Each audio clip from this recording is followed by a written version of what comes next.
अस्सलाम वालेकुम। आवाज आ रही है आप लोगों को मेरी?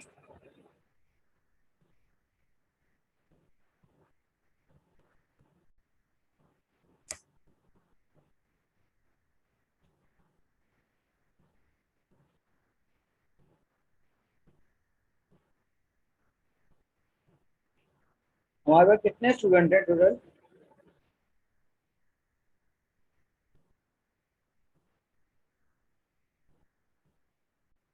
काइंडली अपने अपने नाम लिखते हैं मैसेज में।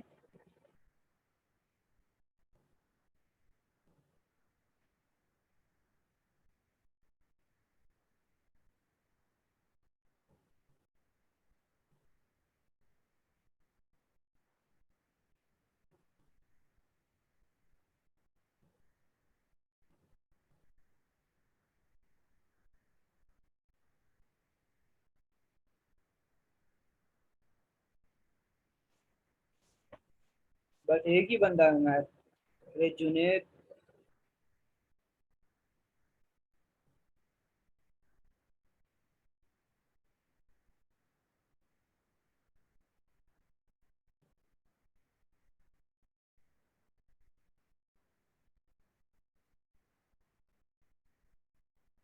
तुम्हारे के अलावा और कौन दे रहा है क्लास? काइंडली अनम्यूट करके बता दें या मैसेज पे लिख दें।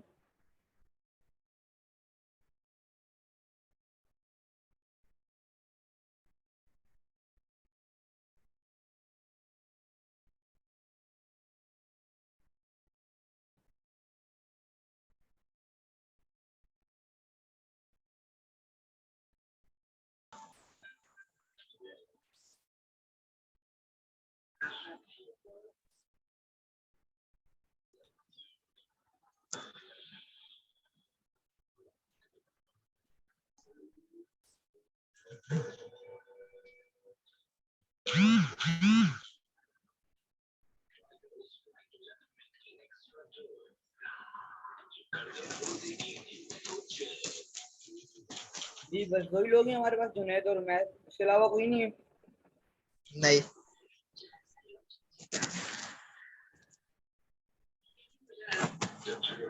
ठीक है, तो फिर आप लोगों को आवाज सही आ रही है, क्लियर आ रही है मेरी? जी जी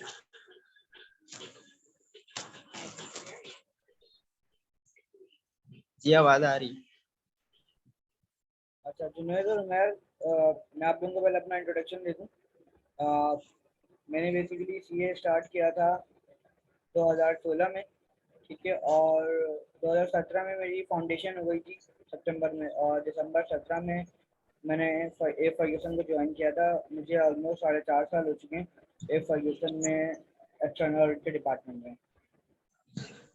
ठीक है, तो काइंडली आप लोग अपने बारे में थोड़ा सा ब्रीफ करते हैं। आप लोगों का बैकग्राउंड कहाँ से है, आप लोगों को ने कब से ये शुरू किया, और कितने पेपर वगैरह आपके पास हैं, और कहाँ से आपने प्रीवियस पेपर्स पढ़े हैं?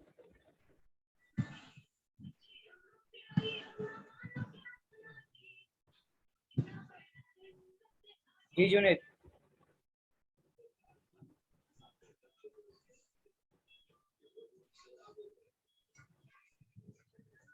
आवाज आ रही है। जी जी बोलें। मेरा बैकग्राउंड दरअसल जो है, मैं बैचलर कर रहा हूँ फाइनेंशियल मैथ से। ठीक है, लेकिन मुझे इसके बाद जो है सीए भी करना है। तो मैं बेसिक सी दोबारा रिपीट करते हैं, आपकी आवाज़ क्लियर नहीं आ रही, थोड़ा तेज बोलते हैं। मैं ये कह रहा हूँ कि मैं मेरा बैकग्राउंड जो है, अभी दरअसल मैं बैचलर कर रहा हूँ फाइनेंशियल मैथ से। ठीक है, ओके। तो मुझे इसके इसके साथ जो है नेक्स्ट ईयर से सीए भी कंटिन्यू करना है। इस वजह कर मैं बेसिक सीखना चाह रहा हूँ आप लोगों से। अच्छा, हेलो। तो आपकी कितना, आपने भी सीए के पेपर्स दिए हैं? जी। आपने भी सीए के पेपर्स दिए हैं? नहीं नहीं, अब तक मैं एडमिशन नहीं लिया हूँ। ठीक है। और उमर आप?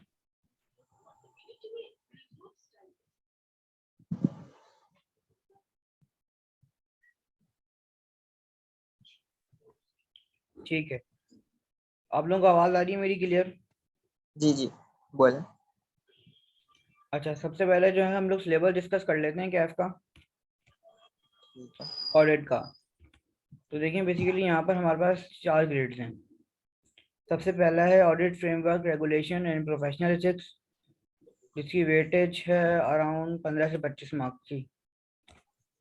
ठीक आप है। लोगों को स्क्रीन शेयर हो रही है मेरी?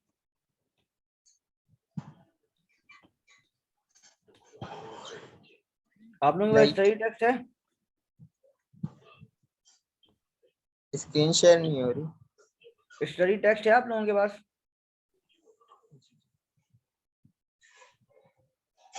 नहीं, फिलहाल कुछ भी नहीं।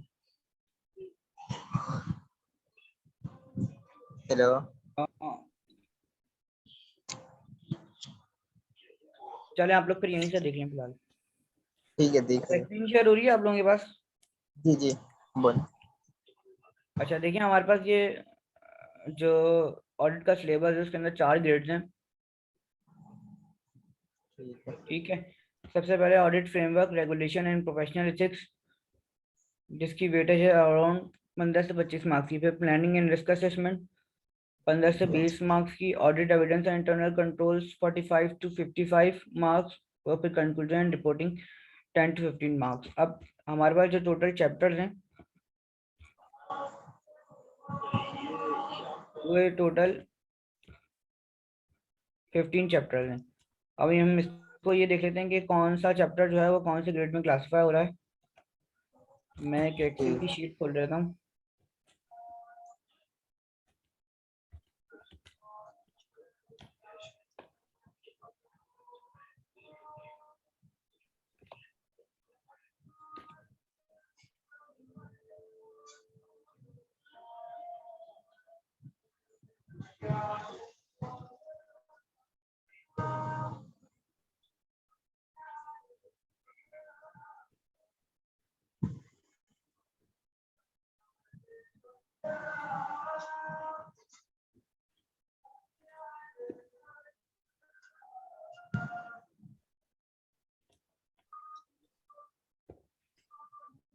एक्सेल की शीट आ रही है आप लोगों के पास?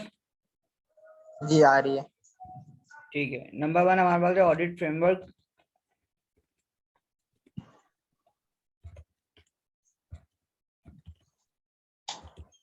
Audit framework regarding regulations regulations and ethics.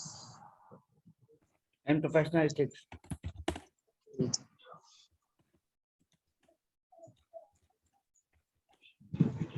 ठीक है। फिर बी हमारे पास आ जाता है planning and risk assessment.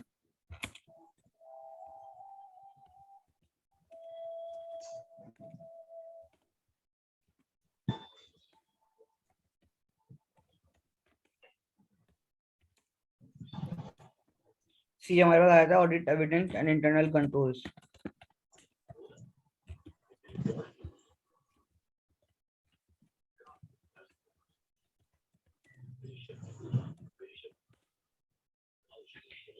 D आ जाता है हमारे पास कंक्लूजन एंड रिपोर्टिंग।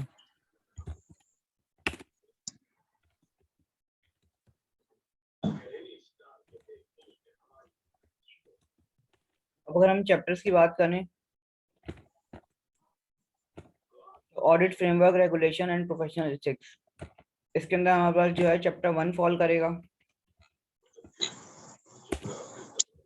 ठीक है। और professional ethics and code of conduct chapter number 13।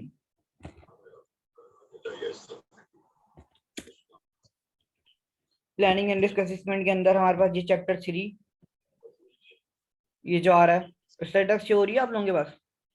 Ji. Planning and risk assessment chapter 3 यहाँ पे फॉल करेगा। Audit evidence and internal controls. अच्छा, कंक्लूजन एंड रिपोर्टिंग के अंदर जो हमारे पास चैप्टर फॉल करेगा वो आपके पास करेगा chapter number 14 audit finalisation and reporting. ठीक है। सही। बाकी जो सारे चैप्टर जितने भी बचे हैं वो आपके फॉल करेंगे audit evidence and internal controls.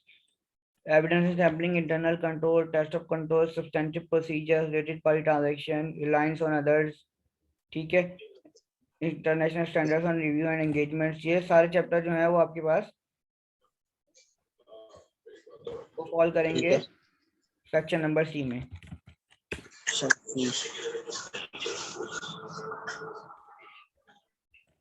तो यहाँ पे जो दिया हुआ है international standards on review engagements chapter 15, ये हम देख लेते हैं इन्होंने कहाँ फॉल कराया हुआ है।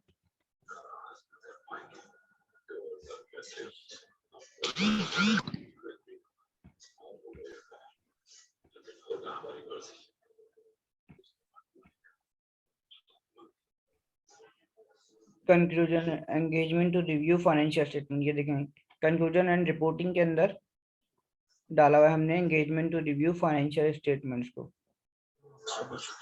तो ये जो हमारे पास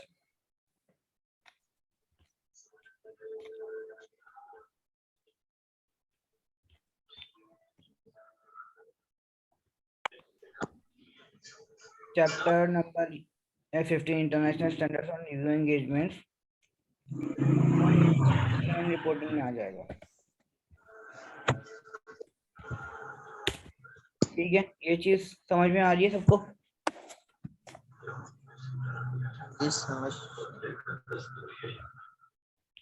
अच्छा, अब चैप्टर 1 में हम जो चीजें पढ़ेंगे बेसिकली बेसिक नेचर की चीजें। ठीक है। अच्छा, ऑडिट की अगर हम बात करें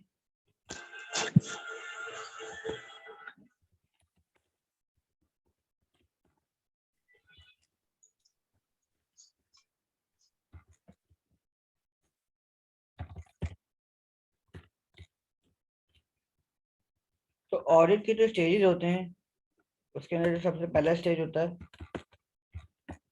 एक्सेप्टेंस एंड कंटिन्यूएंस, सेकंड होता है एंगेजमेंट,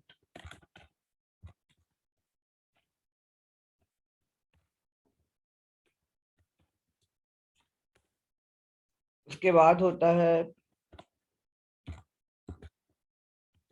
प्लानिंग एक्टिविटीज,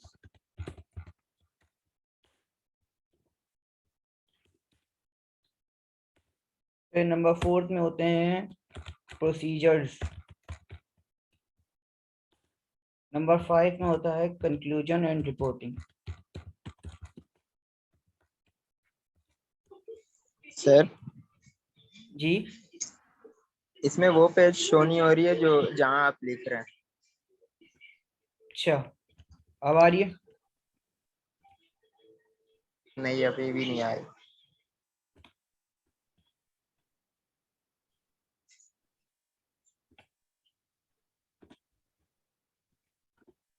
अब जी जी, अब आ गई। अच्छा, बेसिकली मैंने यहाँ पे ऑडिट के स्टेप्स लिखे हैं कि ऑडिट में कौन कौन से स्टेप्स इन्वॉल्व होते हैं। तो एक पहले तो सबसे पहले जो होती है वो होती है एक्सेप्टेंस एंड कंटिन्यूएंस होती है क्लाइंट की, फिर हमारे पास एंगेजमेंट होती है, फिर प्लानिंग एक्टिविटीज होती हैं, फिर प्रोसीजर्स होती हैं, फिर कंक्लूजन एंड रिपोर्टिंग होती हैं। तो चैप्टर वन में तो बेसिकली हमें सिर्फ ऑडिट ऑडिट का इंट्रोडक्शन दिया गया कि बेसिकली ऑडिट है क्या, इसकी नीड क्या है, इसमें कौन कौन सी पार्टीज इन्वॉल्व होती हैं, बैकग्राउंड दिया गया ऑडिट का सिर्फ। ठीक है। उसके अलावा प्रोफेशनल एथिक्स के अंदर हमें एथिक्स की चीजें बताई गई हैं, वो कि हम लेटर स्टेज पे डिस्कस करेंगे। ठीक है। अब ये जो चैप्टर 3 है प्लानिंग एंड रिस्क असेसमेंट, तो ये तो हमारे जो 3 स्टेजेस आ रहे हैं 1 2 3, ये हमारे चैप्टर 3 में कवर होंगे। Acceptance, continuance, engagement, planning activities, ये सारी हमें चीजें मिलेंगी प्लानिंग एंड रिस्क असेसमेंट वाले एरिया में, जो कि चैप्टर 3 है। उसके बाद जो प्रोसीजर्स आ रहे हैं हमारे पास वो हमें मिलेंगे रिमेनिंग चैप्टर जो हमने लिखे हैं सेक्शन सी के अंदर। रिमेनिंग प्रोसीजर्स में क्या क्या चीजें होंगी हमारे पास? टीओसी होंगी, TOC stand for test of control. ठीक है। इसके अलावा सब्सटेंटिव प्रोसीजर्स होंगे,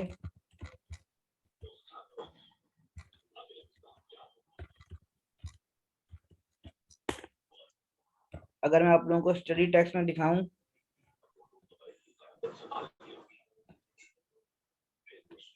तो ये देखें, ये आ रहा है हमारे पास टेस्ट ऑफ कंट्रोल्स। ठीक है, ये हमारे पास सारे सब्सटेंटिव प्रोसीजर्स आ रहे हैं। ठीक।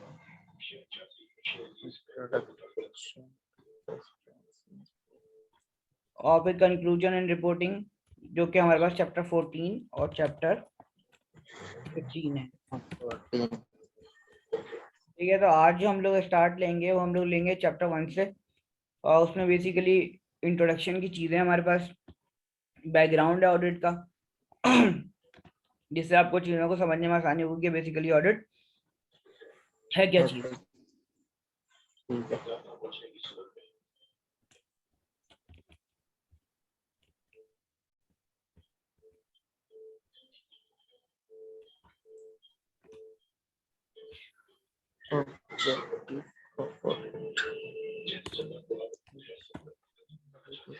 अच्छा, आप लोग मुझे बताएंगे कि ऑडिट के बारे में आप लोगों को जो भी कुछ पता हो, बेसिकली ऑडिट होता क्या है,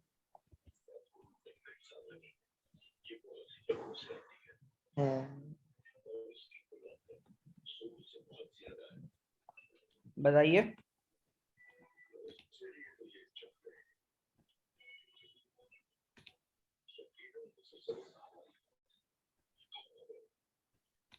फिलहाल तो कुछ भी नहीं मालूम है अच्छा, ऑडिट।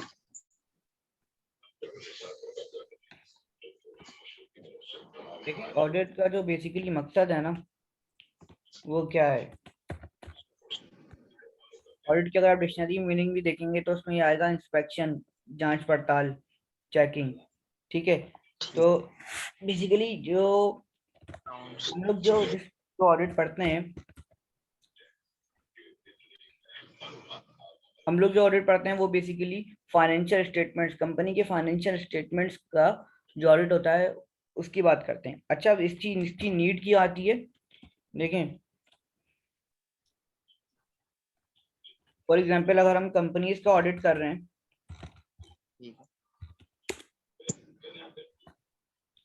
ठीक है, कंपनीज के ऑनर्स कौन होते हैं, इतना तो पता होगा ना आप लोगों को।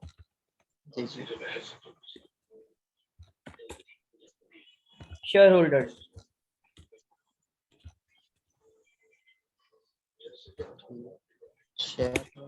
और कंपनी रन कौन कर रहा होता है, प्रोप्राइटर, बोर्ड ऑफ डायरेक्टर्स या मैनेजमेंट। तो ये दो डिफरेंट पार्टी हैं। अब क्या होता है, बोर्ड ऑफ डायरेक्टर्स प्रिपेयर करते हैं फाइनेंशियल स्टेटमेंट्स। अकाउंट्स।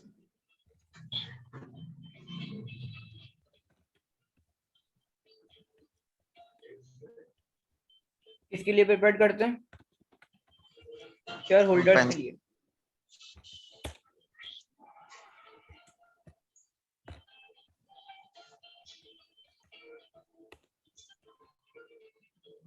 ये बात समझ में आ रही है हमारे को जी कि जी। Board of directors financial statement prepare करते हैं किसके लिए, शेयर होल्डर्स के लिए। उस फाइनेंशियल स्टेटमेंट की क्रेडिबिलिटी इनहांस करने के लिए एक इंडिपेंडेंट ऑडिटर को इन्वॉल्व किया जाता है, जो कि उस फाइनेंशियल स्टेटमेंट्स को चेक करे, इंस्पेक्ट करे कि आया कि वो फाइनेंशियल स्टेटमेंट सही है या नहीं है, as per applicable financial reporting framework बने हुए नहीं बने हुए, ताकि जो है उसकी क्रेडिबिलिटी इनहांस हो सके, शेयर होल्डर जो है वो उस पर ट्रस्ट कर सके। क्योंकि देखें, कंपनी जो है वो बोर्ड ऑफ डायरेक्टर्स रन कर रहे हैं, मैनेजमेंट रन कर रहे हैं, ठीक है, तो वो चाहेंगे कि फाइनेंशियल स्टेटमेंट के जरिए कंपनी की अच्छी से अच्छी परफॉर्मेंस दिखे।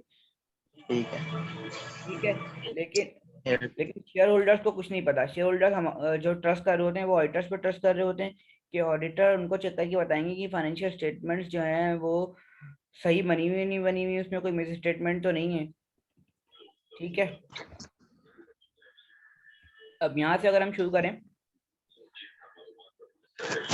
यहाँ पे जो है बता रहा है जो मेन ऑब्जेक्टिव है ऑडिटर का, is to check whether the financial statements are prepared in accordance with applicable financial reporting framework। अच्छा, applicable financial reporting framework जो हमारे पास है वो क्या है, पाकिस्तान में adopted IFRS, adopted financial reporting framework इस IFRS। ठीक है। तो ऑडिटर का ऑब्जेक्टिव क्या है basically, is to express an opinion. Auditor का ऑब्जेक्टिव है कि वो ओपिनियन फॉर्म करेगा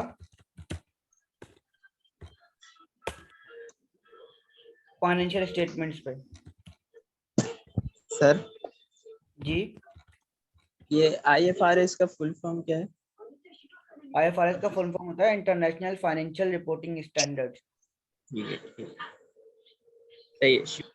जो कि अडॉप्टेड है पाकिस्तान में, और सारी कंपनीज को इसको ही फॉलो करते हुए फाइनेंशियल स्टेटमेंट्स बनाने होते हैं। ठीक है। आप लोगों के पास एक्सेल वाली शीट शो हो रही है ना मेरी, जी श्योर। और इसका टैक्स भी हो रही है।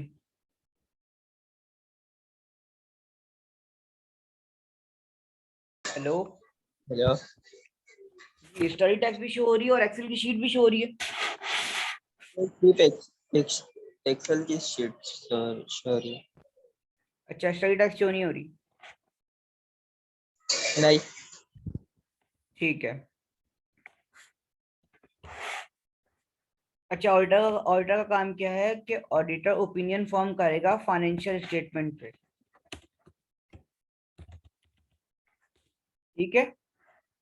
कि फाइनेंशियल स्टेटमेंट जो हैं वो according to applicable financial reporting framework बने हैं या नहीं बने हैं।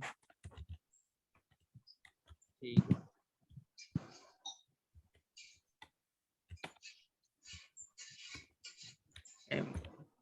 एफआरएफ मैंने शॉर्ट में लिख दिया है, फाइनेंशियल रिपोर्टिंग फ्रेमवर्क।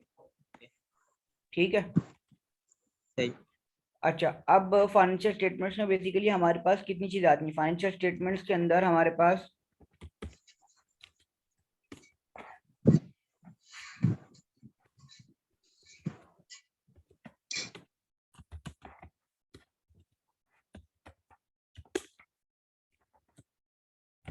सबसे पहले तो हमारे पास आती है financial position,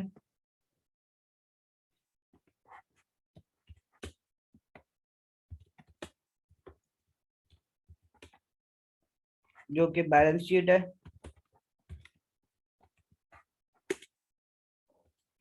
profit and loss account आ जाएगा, पीएनएल आ जाएगा। ठीक है, कैश फ्लो आ जाएगा, statement of changes in equity आ जाएगा।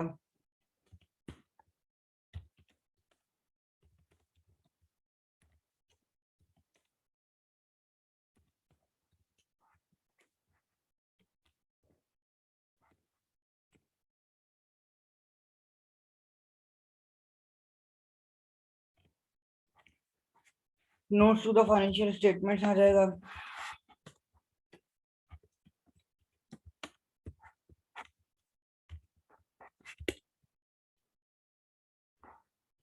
कंपैरेटिव इंफॉर्मेशन आ जाएगी।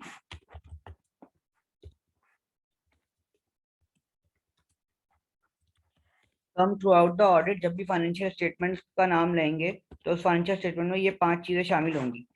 एक तो फाइनेंशियल पोजीशन, बैलेंस शीट, फिर पीएनएल अकाउंट, पीएनएल हो जाएगा, कैश फ्लो स्टेटमेंट हो जाएगी, statement of changes in equity हो जाएगी, और फाइनेंशियल स्टेटमेंट्स में जितने भी नोट्स जा रहे होते हैं वो हो जाएंगे।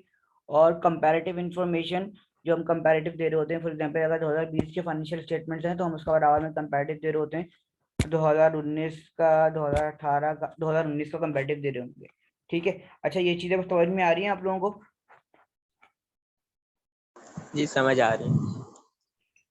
आ, ये लेकिन बेसिक तो नहीं है ये बैलेंस शीट तो आता है हम्म। और ये प्रॉफिट एंड लॉस भी आता है। इसके जी। बाद जो हर चीज़ें ये तो हमें नहीं सिखाया गया अब तक, क्योंकि मैं सिर्फ अच्छा, इंटर आप जो है किया हुआ। आपने एफआर 2 का पेपर दे दिया है। नहीं नहीं, मैं दरअसल इंटर किया हुआ हूँ कॉमर्स से। उसके बाद हम्म। बैचलर कर रहा हूँ फाइनेंशियल मैथ से। अच्छा अच्छा अच्छा। तो यार बेसिकली, और आपने जो दूसरे हैं भाई हैं हमारे पास, उन्होंने तो पढ़ा हुआ होगा ये।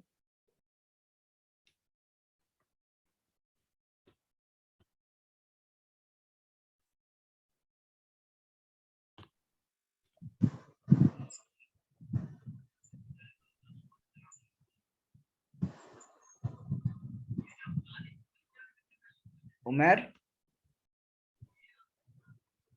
उमेर नहीं है उमेर चले गए? जी, चले गए। अच्छा,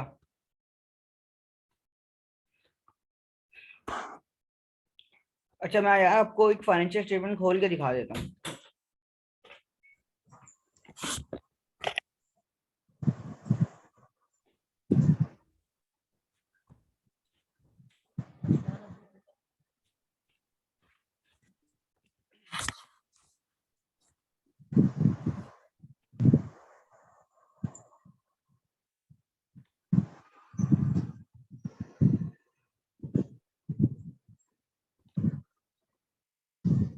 स्क्रीन शो नहीं हो रही। 1 मिनट में कर रहा हूँ।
अब आ रही स्क्रीन आपके पास?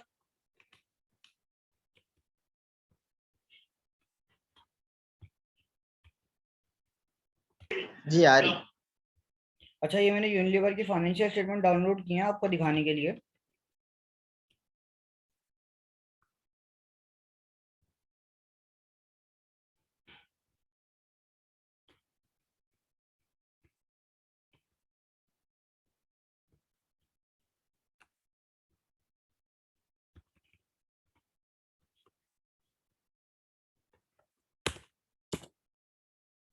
देखिए ये तो हमारे पास बैलेंस शीट आ रही है। ठीक है, स्टेटमेंट ऑफ फाइनेंशियल पोजीशन। ठीक है। फिर ये हमारे पास प्रॉफिट एंड लॉस अकाउंट आ गया। फिर ये आ ठीक गया है। हमारे पास statement of changes in equity. Statement of changes in equity में बेसिकली हम लोग जो है वो मूवमेंट दिखा रहे होते हैं अपनी इक्विटी की। इक्विटी में हमारे पास क्या होता है, तो शेयर कैपिटल होता है, उसके अलावा सही। शेयर प्रीमियम होता है, अनएप्रोप्रिएटेड रिजर्व्स होते हैं, और कुछ जनरल रिजर्व होते हैं। तो हमारे पास जो ड्यूरिंग द ईयर की मूवमेंट होती है ना, हम वो दिखा रहे होते हैं statement of changes in equity के अंदर।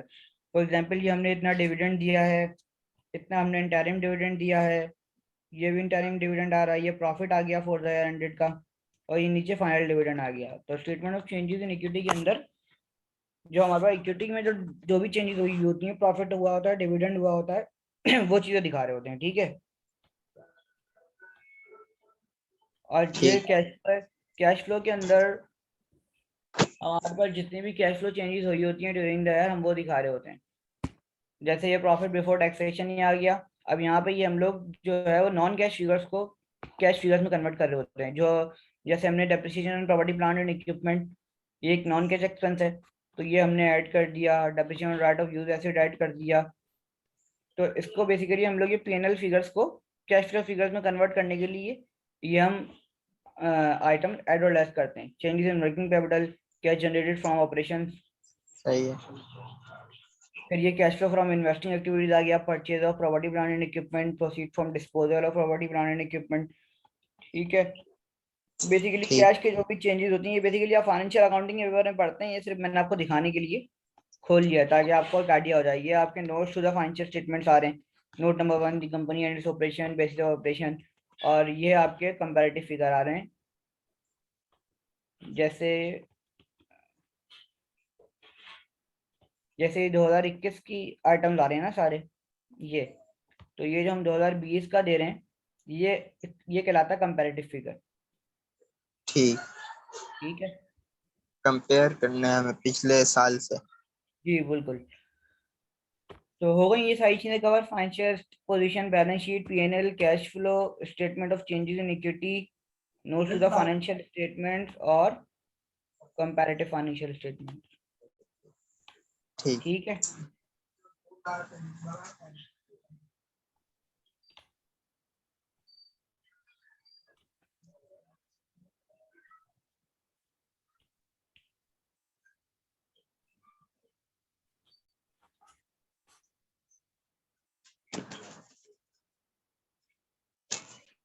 अच्छा, हम थोड़ी सी ऑडिट की बात कर लेते हैं।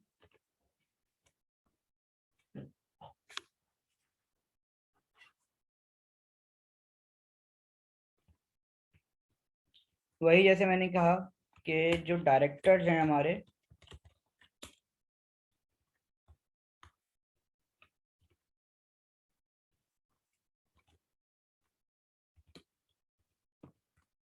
ठीक है, ये हमारे डायरेक्टर्स जो हैं वो फाइनेंशियल स्टेटमेंट्स बनाएंगे।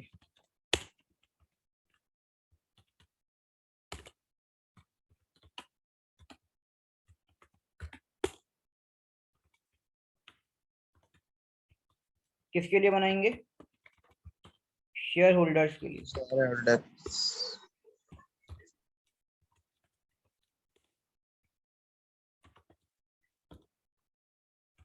और ऑडिटर जो है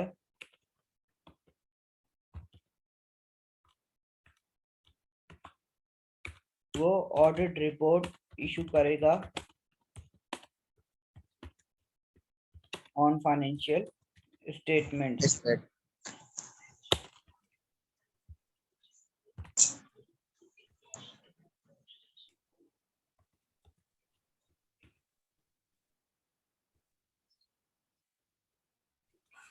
ठीक है, टू ऐड क्रिएटिविटी। अच्छा, अब यहाँ पे ऑडिट के अंदर ये है कि ये जो ऑडिटर जो है वो इंडिपेंडेंट होगा। इंडिपेंडेंट से ये मुराद कि इसका जो है वो कंपनी के डायरेक्टर से या कंपनी के शेयर। अंदर कोई भी शेयर होल्डिंग नहीं होगी, कोई भी लेना देना नहीं होगा, बिल्कुल इंडिपेंडेंट होगा, कोई इसके रिलेशन नहीं होंगे। ठीक है। ठीक। अच्छा, ऑडिटर का काम क्या है? ऑडिटर का काम ये है to give an opinion whether the financial statements give a true and fair view or present fairly the position and results of the company. अच्छा, the report considered whether the financial statement give a true and fair view in all material respect the concept modality is applied in reaching an audit opinion. ठीक है। अच्छा, auditor जो report करेगा financial statements के ऊपर, वो करेगा materiality level के ऊपर। फॉर एग्जांपल, एक कंपनी के अंदर ऑडिटर जो ओपिनियन देगा वो ये देगा, एक मिनट,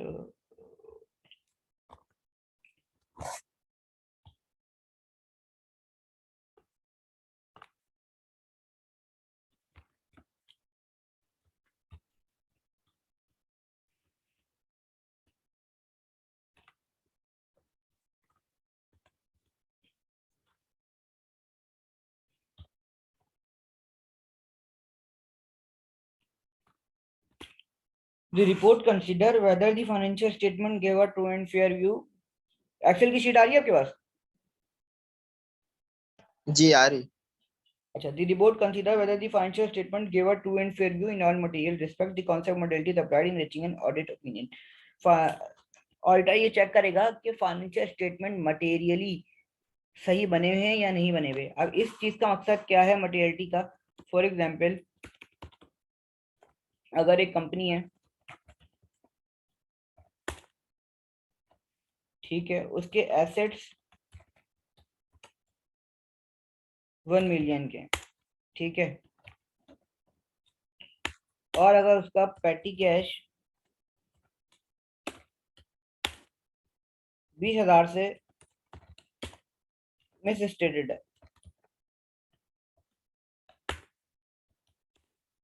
तो basically 20,000 in relation to 1 million, 1 million का मतलब होता है 10 लाख रुपए। तो 20,000 10 लाख के सामने बहुत छोटी सी अमाउंट है, मतलब क्या है, इममटेरियल है।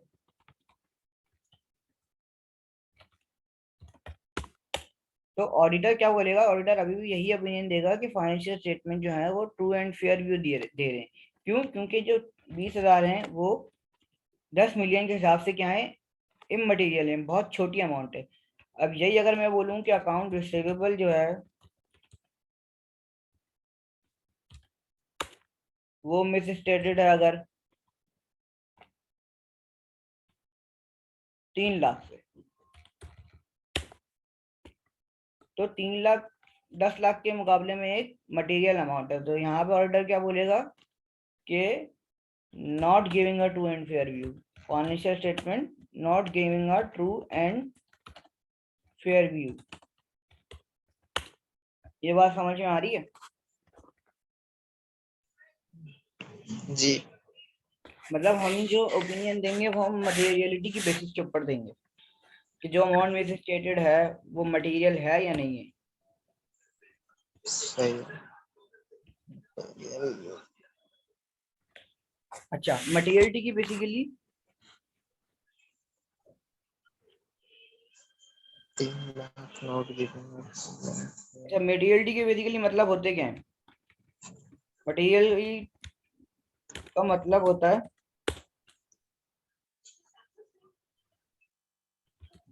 could influence the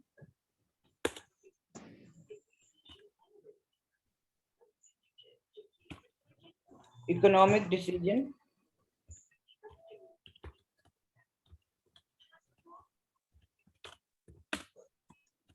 of shareholder। अब could influence the economic decision of user। इसका मतलब क्या है? फॉर एग्जाम्पल अगर कोई इन्वेस्टर है, एबीसी इन्वेस्टर है, वो किसी कंपनी में इन्वेस्ट करना चाह रहा है, ठीक है। अब वो उसकी सही। फाइनेंशियल स्टेटमेंट्स देखेगा, ठीक है। अब उसके अंदर अगर कोई भी ऐसी इंफॉर्मेशन है जिसकी वजह से उसका इकोनॉमिक डिसीजन चेंज हो सकता है, फॉर एग्जांपल इकोनॉमिक डिसीजन, वो या तो उस कंपनी में और इन्वेस्ट कर ले या फिर अपनी इन्वेस्टमेंट को जो है वो बेच दे या निकाल ले। ये एक तरीके का क्या है, इकोनॉमिक डिसीजन है यूजर का। तो सही। फाइनेंशियल स्टेटमेंट में हर ऐसी चीज जो कि एक यूजर का इकोनॉमिक डिसीजन चेंज कर सके वो मटेरियल है। फॉर एग्जांपल एबीसी एक कंपनी है, ठीक है। ठीक है। अब उसका जो रेवेन्यू है वो है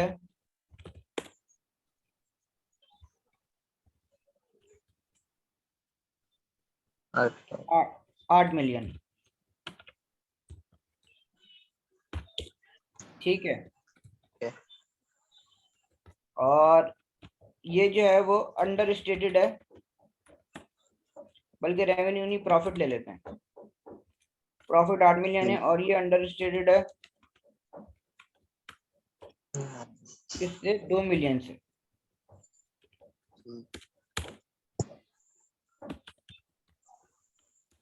ठीक है। अब एक इन्वेस्टर है भाई, उसने ये सोचा हुआ था, फॉर एग्जाम्पल इन्वेस्टर ने ये सोचा हुआ था कि वो इस कंपनी में इन्वेस्ट कर देता अगर इसका प्रॉफिट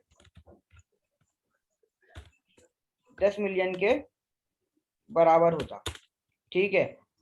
तो अब देखो यहाँ पे जो है वो 2 मिलियन से इसका revenue under stated, profit under stated है। अगर मैं 2 मिलियन ऐड कर दूं तो ये 10 मिलियन हो जाता। तो अगर ये प्रॉफिट 10 मिलियन हो जाता तो इन्वेस्टर इस कंपनी में इन्वेस्ट कर देता। हाँ। लेकिन वो अंडर स्टेटेड था, 2 मिलियन से 8 मिलियन था। तो इन्वेस्टर ने बोला इसका जो है प्रॉफिट वो 8 मिलियन है तो मैं तो इन्वेस्ट नहीं कर रहा। तो इसका मतलब क्या हुआ कि ये 2 मिलियन ने इन्फ्लुएंस कर दिया यूजर का इकोनॉमिक डिसीजन।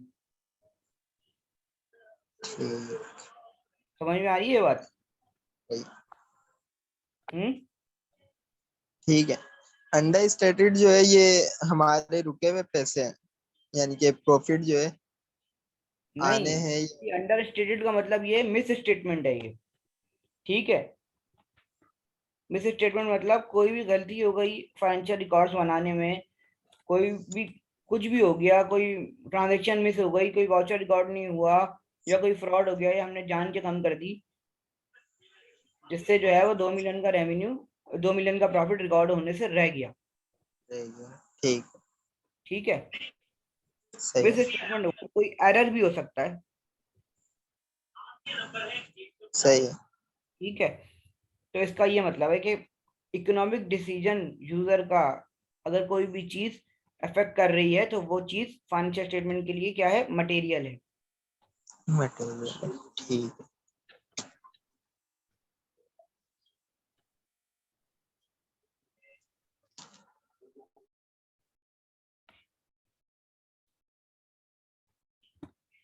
अच्छा, अब इसके अंदर हम ये पढ़ लेते हैं, responsibility of management and those charge with governance in audit.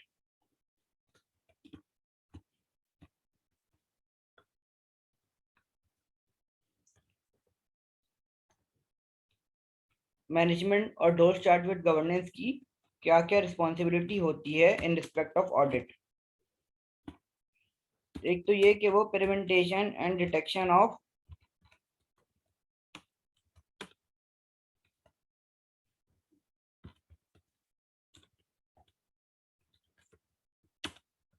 Fraud करेंगे।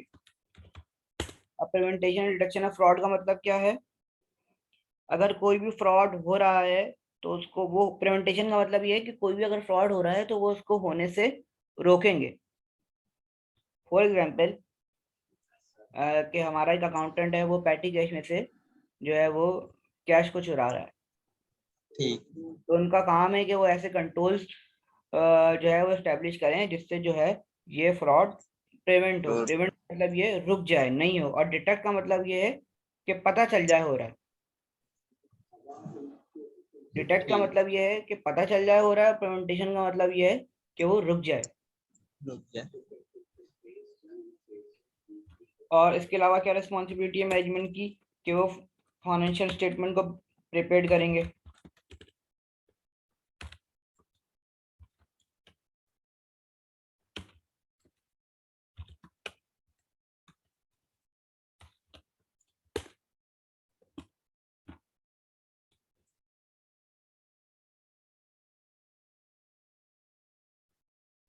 इसके अलावा डिजाइन एंड इम्प्लीमेंटेशन ऑफ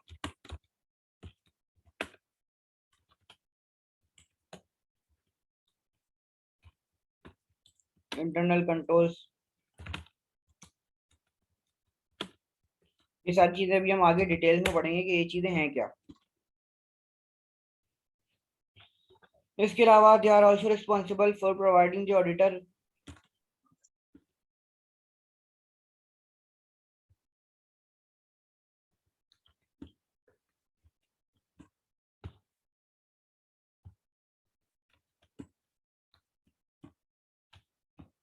इसके अलावा जो मैनेजमेंट की रिस्पॉन्सिबिलिटी है कि वो ऑडिटर को access to information relevant to the preparation of the financial statements देंगे।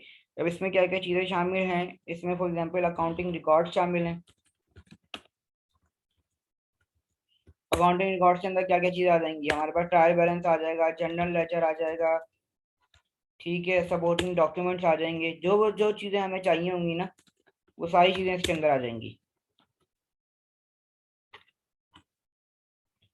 Additional information relevant to the audit, जो भी हमें चीज चाहिए होगी, unrestricted access to persons to whom the auditor needs access in order to complete the audit, additional information relevant to the audit। इसके अंदर हमारे पास सारी चीजें आ गई, जो भी चीज़ हम कंसिडर करेंगे कि नेसेसरी है हमें ऑडिट परफॉर्म करने के लिए, वो सारी चीज़ों का वो एक्सेस देगी।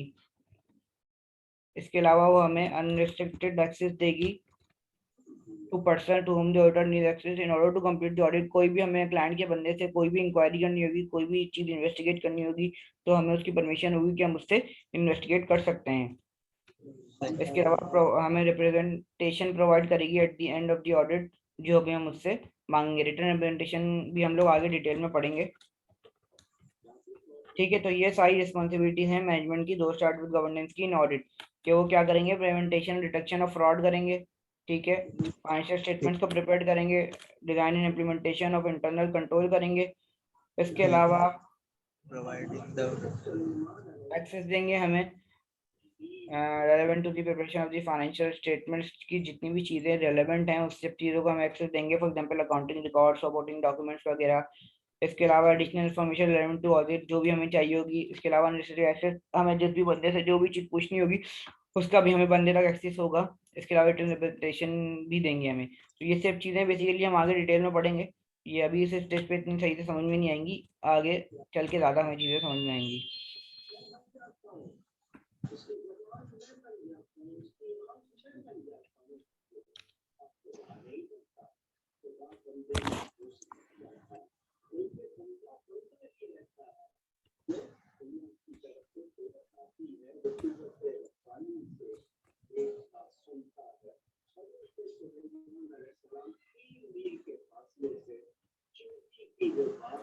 अच्छा, तो हम लोग एक दफा वापस से चीजें देख लेते हैं हमने जो पढ़ा। ठीक है। हमने क्या पढ़ा भाई, हमने ये पढ़ा कि ऑडिट के स्टेजेस क्या क्या होते हैं। ऑडिट में सबसे पहले क्या होता है, एक्सेप्टेंस एंड कंटीन्यूंस होती है, फिर एंगेजमेंट होती है, फिर प्लानिंग एक्टिविटीज होते हैं, फिर प्रोसीजर्स होती हैं, फिर कंक्लूजन एंड रिपोर्टिंग हो जाती है। ठीक है, ठीक है। इसके अलावा कंपनी के जो ओनर्स होते हैं वो कौन होता है, शेयर होल्डर होता है। रन कौन कर रहा होता है, बोर्ड ऑफ डायरेक्टर्स कर रहे होते हैं। ठीक है, बोर्ड ऑफ डायरेक्टर्स क्या करते हैं, प्रिपेयर करते हैं financial statement for share holders. ठीक है, in according with applicable financial reporting framework जो कि हमारे पास IFRS है, which is international financial reporting standards. ठीक है, हमारा काम क्या होता है, हमारा काम ये होता है कि हमें ओपिनियन देना होता है कि फाइनेंशियल स्टेटमेंट जो है वो प्रिपेयर्ड हुई है in accordance with applicable financial reporting framework या नहीं। ठीक है, अब फाइनेंशियल स्टेटमेंट में हमारे पास कौन कौन सी चीजें आ रही होती हैं। एक तो हमारे पास फाइनेंशियल स्टेटमेंट के अंदर फाइनेंशियल पोजीशन बैलेंस शीट आ रही होती है, P&L आ रहा होता है, कैश फ्लो आ रहा होता है, statement of changes in equity आ रही होती है, notes to the financial statements आ रहे होते हैं, कंपैरेटिव इन्फॉर्मेशन आ रही होती है। तो जब भी हम फाइनेंशियल स्टेटमेंट का नाम लेंगे तो उसके अंदर ये सारी चीजें शामिल होंगी, हम इन सब चीजों की बात कर रहे होंगे। ठीक है, अच्छा, फिर वही बात हो गई कि डायरेक्टर जो है वो फाइनेंशियल स्टेटमेंट बनाते हैं शेयर होल्डर्स के लिए, लेकिन शेयर होल्डर्स क्योंकि कंपनी के बाहर होते हैं उनको कुछ पता नहीं होता, और डायरेक्टर का क्योंकि कंपनी के अंदर इंटरेस्ट है, वो चाहेंगे कि हम कंपनी की परफॉर्मेंस जो है वो बेटर से बेटर करके दिखाएं। लेकिन audit report on financial statements जो है वो ऑन दी फाइनेंशियल स्टेटमेंट्स क्या करेगी, फाइनेंशियल स्टेटमेंट की क्रेडिबिलिटी इनहांस करेंगी, और ऑडिटर की जो है वो इंडिपेंडेंट होगा, जिससे शेयर होल्डर्स का ट्रस्ट होगा। ठीक है, अब फिर हमने बात की मटेरियलिटी की कि हम जो ओपिनियन देंगे वो मटेरियलिटी के हिसाब से देंगे। फॉर एग्जाम्पल अगर एक कंपनी है उसके एसेट 10 मिलियन है और 1 मिलियन से जो है एक 1 मिलियन इसके एसेट है, और अगर 20,000 से पैटिकेज में स्टेट है, तो ये क्या है, इमटेरियल अमाउंट है। तो हम लोग क्या बोलेंगे, हम लोग ये बोलेंगे कि ट्रू एंड फेयर भी हुई दे रही है। लेकिन अगर जो है वो account receivable for example 3 lakh से में स्टेटेड है, 3 लाख का कोई एरर हो गया, तो 10 लाख के हिसाब से 3 लाख रुपए काफी मटेरियल अमाउंट है। तो यहाँ पर हम क्या बोलेंगे कि not give a true and fair view. ठीक है, हमने मटेरियलिटी की बात की कि मटेरियल हर वो चीज मटेरियल है जो कि क्या करे, जो कि इकोनॉमिक डिसीजन ऑफ यूजर को इन्फ्लुएंस कर सके। यहाँ पे हमने ये एग्जांपल ली कि फॉर एग्जांपल अगर एक कंपनी का प्रॉफिट 8 मिलियन है और उसका जो है वो प्रॉफिट में जो एरर है वो 2 मिलियन का एरर है। ठीक है, अब एक इन्वेस्टर ने जो है वो देख के ये डिसीजन लिया कि भाई 8 मिलियन के प्रॉफिट पे तो मैं इसमें इन्वेस्ट नहीं करूंगा, 10 मिलियन होता तो मैं कर देता। तो क्या हुआ, क्या 2 मिलियन इसके लिए मटेरियल साबित हुआ, क्योंकि 2 मिलियन की मिस स्टेटमेंट की वजह से उस इन्वेस्टर ने इसके अंदर इन्वेस्ट नहीं किया। ठीक है, तो हर वो चीज जो कि इकोनॉमिक डिसीजन ऑफ यूजर को चेंज कर दे वो चीज मटेरियल होगी। अब फॉर एग्जांपल यहाँ पे जरूरी है इन्वेस्टर हो, यहाँ पे बैंक भी हो सकता था। फॉर एग्जांपल बैंक से फॉर एग्जांपल इस कंपनी ने लोन मांगा था 10 मिलियन का। फॉर एग्जांपल उस बैंक ने कहा कि यार अगर इस कंपनी का प्रॉफिट 10 मिलियन होता तो मैं इसको 10 मिलियन का लोन दे देता, XYZ रीजन। अब उसका प्रॉफिट 8 मिलियन था, तो बैंक ने बोला नहीं मैं तो तुम्हें लोन नहीं दे रहा। तो क्या हुआ, 2 मिलियन जो है वो इस कंपनी के लिए मटेरियल साबित हुई, क्योंकि जो बैंक ने फैसला लिया कि मैं इसको लोन नहीं दे रहा। तो ये भी एक इकोनॉमिक डिसीजन है, लोन देना या नहीं देना। फिर हमने क्या पढ़ा, ऑडिट के अंदर जो है वो मैनेजमेंट और लोअर चार्ट विद गवर्नेंस की क्या क्या रिस्पॉन्सिबिलिटीज हैं। एक तो ये रिस्पॉन्सिबिलिटीज है कि वो इंटरनल कंट्रोल इस तरह से डिजाइन करेंगे कि जिस तरह से जिससे प्रिवेंटेशन डिटेक्शन ऑफ फ्रॉड हो। प्रिवेंटेशन डिटेक्शन में फर्क क्या है, डिटेक्शन में ये होगा कि हमें पता चल जाएगा कि फ्रॉड हो रहा है, डिटेक्ट, और प्रिवेंटेशन के अंदर जो है वो फ्रॉड रोक देंगे रोक देंगे। इंटरनल कंट्रोल्स के थ्रू।